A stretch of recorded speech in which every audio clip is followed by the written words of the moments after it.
So if everyone could please come in and take your seats.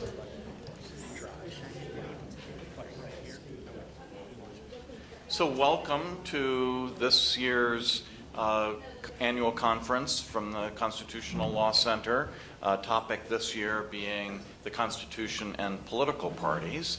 I'm Michael McConnell, the faculty director of the center, and I welcome you. The Dean Liz McGill would have been here, but I want to mention something, which is that there's going to be a memorial service for a recent graduate, much beloved recent graduate, who died in the service of his country, of our country. And fairly shortly, that's where the dean is. Pam is going to make an early exit. Lots of people in the law school community are going to be over there if you're wondering where they all are. So anyway, I just wanted you to know that's what's happening. So our topic, as you know, is the Constitution and political parties. Those of you who have actually read the Constitution or pick up your pocket copy and thumb through trying to find the words political parties, however, will wonder, do we have anything to say? Since the Constitution is conspicuously silent, not just on the subject of political parties, but really on the subject of electoral mechanics altogether. It's really one of the striking differences between the U.S. Constitution, most of which was written in 1787, and the constitution of most modern Western democracies that concern themselves quite a bit with how elections are going to be conducted. Now, there's a reason for that, which is that our founders either had not heard of, or to the extent that they had heard of, were deeply distrustful of the very idea of a political party. They did not understand how the politics of an electoral republic were going to operate. And what they imagined was going to happen was that citizens would vote for individuals on the basis of those individuals' character, temperament, and possibly their orientation to certain broad political ideas, but mostly their character as good Republican citizens and effective representatives, and that those people would then come together and deliberate and determine the common good. And all this would be very individual, right? It would be each person, and even this would be true even of presidents, so they didn't expect the Electoral College to produce a majority for any candidate for president, other than probably George Washington the first time out of the box. Political parties in their nascent form begin almost immediately, however, because that's the way democracy organizes itself. But it took decades before the most American statesmen recognized the legitimacy of political parties. They thought of political parties, or at least the other side's political party, as being a deep-dyed conspiracy against the common good. So the Jeffersonian Republicans regarded the Federalists as being monarchists, and the Federalists regarded the Jeffersonian Republicans as being French-style Jacobins. We, of course, today don't have any shred of this distrust of the other side of politics. Actually, in many ways, I think that our affairs today are a repeat of 18th century ideas. But at some point in the early 19th century, theorists began to say, the political parties are not a problem for democracy. They're not a cancer on democracy. They're actually the way democracy works. And I think even today, this division, this how does one view the political parties, is an important part of the disagreements that we're going to be canvassing today and tomorrow. So our Constitution doesn't say anything about them, but that doesn't mean the constitutional law doesn't say anything about them. It just means that we shoehorn the political parties into a variety of constitutional bits of text that were not designed for that purpose and are kind of, so the Equal Protection Clause, for example, does some of the work, and the free speech clause does some of the work, and freedom of association, which may or may not be the same thing as the actual textual freedom of assembly, does some of the work, and Congress's power to regulate the time, place, and manner of elections does a little bit of the work, and then a lot of the work is done by creative imagination of the folks on the courts. And not only do we not really know where in the Constitution we're looking, but we really don't even know what political parties are.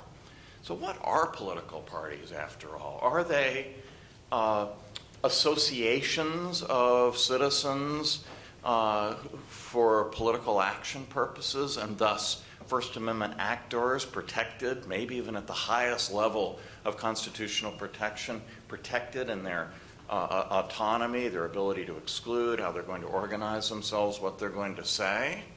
Or are they part of the electoral machinery of the states, the way in which states have chosen to select candidates for office? So just like where the polling booth's going to be and other aspects of electoral mechanics, maybe the parties are simply the arms of the state for the purpose of choosing candidates and running elections, in which case the First Amendment has almost no application, and they are the creatures of the state.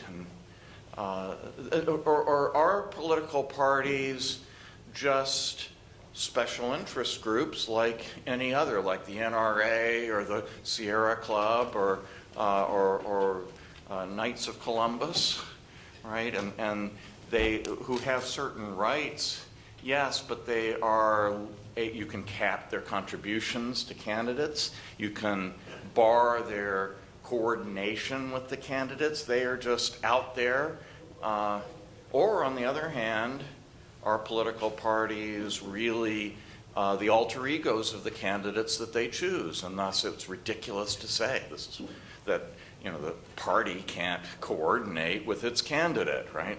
So maybe it's really, it's like the candidate, it's really the arm of the candidate, in which case the very idea that they're making contributions to the candidate seems out of place. And then, I even wonder, when we talk about parties, surely we're talking about more than one, although living in California, I'm not quite sure that that's true. But usually we're talking about, but are we talking about two? Is our system hardwired for the two-party system, and is that itself a kind of sub-constitutional principle?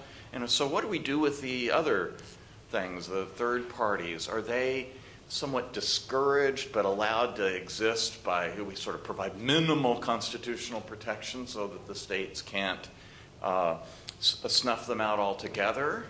Or are they, really significant parts of the system and entitled, as the Socialist Workers' Party case in the Supreme Court might suggest, to special protection, maybe even more protection in some ways than the Republicans and the Democrats? These third parties are very interesting characters, and and exactly what are they? Are they even really parties? The most successful third party in recent times has been the Reform Party. Got over 18% of the vote in 1992, over 8% of the vote in 1996. And look at its candidates. It twice nominates Ross Perot, once nominates Pat Buchanan, and once nominates Ralph Nader.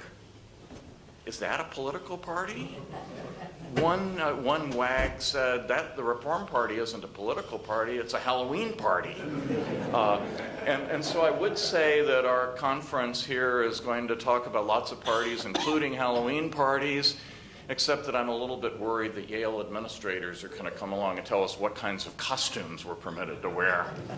But joking aside, this is the political parties are obviously one of the very serious questions facing us. Many of us are concerned about the health of democracy in in 2018 and going forward? Or is the strengthening of parties part of the solution to that problem?